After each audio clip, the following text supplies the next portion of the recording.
Vivek Bhatia, MD and CEO, TKIL Industries. Is there a sense that the government has given a broad vision for where industry goes? We've been discussing this time and again. Private investment is lower than it was pre-2019. What has this budget done to get back that investor confidence? Specific sectors have been targeted, but is there a big picture that emerges? Well, that's a very good question, Rajdeep.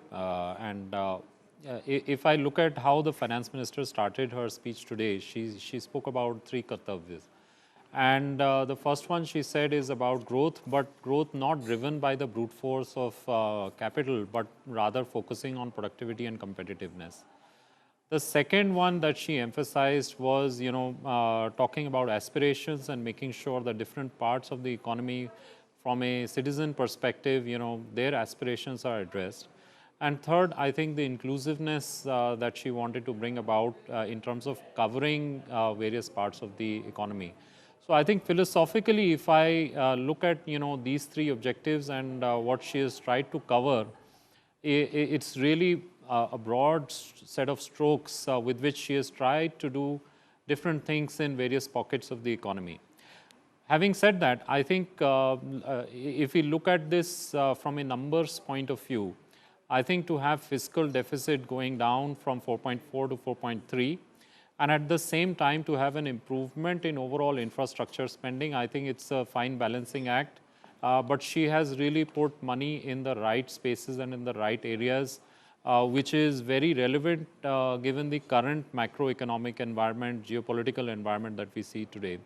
And what I really liked was, apart from the areas that Vinayak mentioned, which are extremely relevant and promising, I would say I really liked that, she carved out 20,000 crores for carbon capture, focusing on core sectors. And, when we look at the kind of FTAs that we are signing, I think making the Indian economy green, the Indian products greener, would be vital for greater market access in the coming days and years for the Indian economy. So I think that's really positioning us in the right way for those sectors.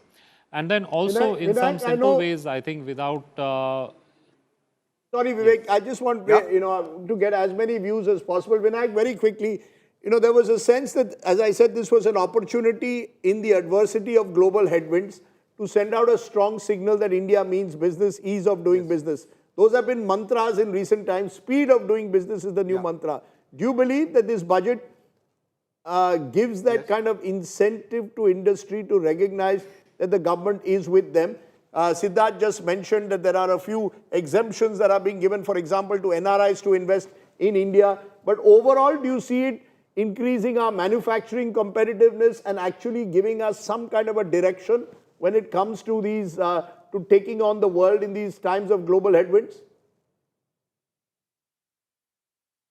The answer lies, it's easy to give a macro answer, sweeping answer. But I think to answer your question credibly is to see the level of micro detail that the FM has gone into to actually provide a sense of relief to many, many sectors in term, not just relief, but to provide encouragement to stand up and fight the global headwinds that are blowing. I mean, she has gone from construction equipment to chemicals to rare earths to biopharma, semiconductors, electronics, container manufacturing, natural fiber, textiles, handlooms, the special dispensation for SEZ, sports goods. So what I would say is, compared to other budgets, she has, instead of making general statements, she has specifically gone to a plethora of industries to say, we are standing by you.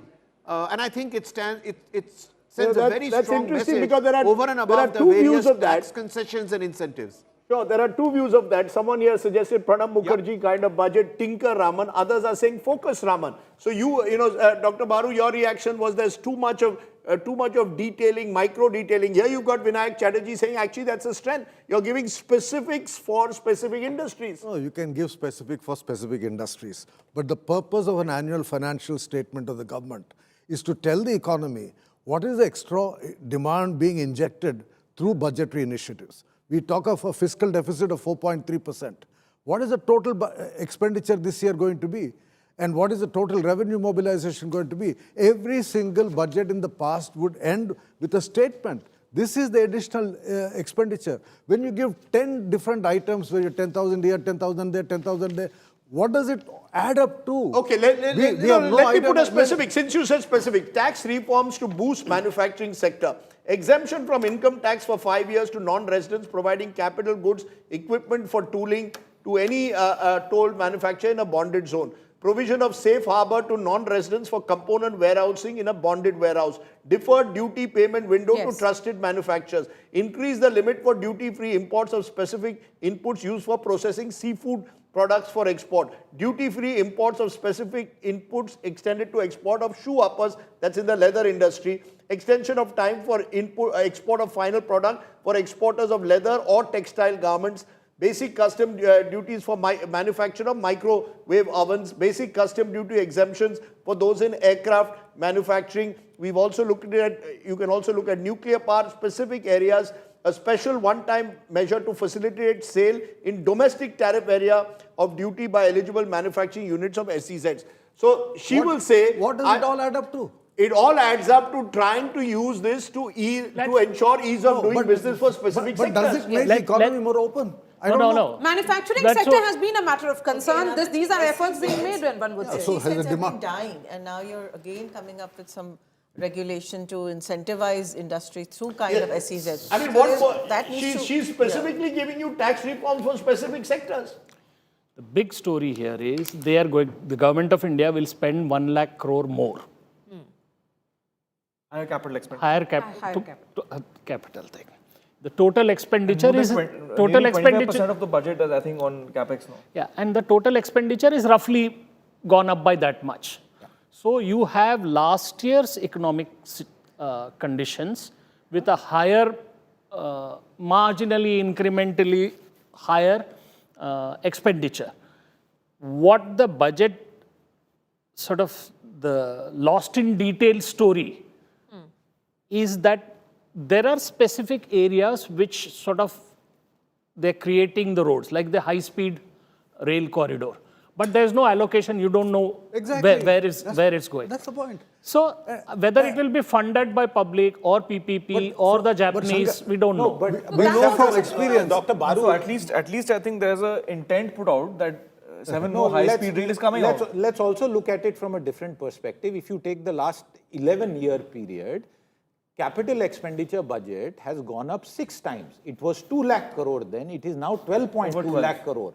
And if you look at defense modernization, because Shankar, we have the numbers now, the defense modernization allocation this year is 2.2 lakh crore. So as the details filter in, it seems that the intent that has been followed for several years of a capex push along with other measures continues very clearly with the numbers. The best part of the budget. Demand is not picking up. I mean, we began this discussion by saying that the big challenge is stagnant private corporate investment and stagnant demand. Productivity gains.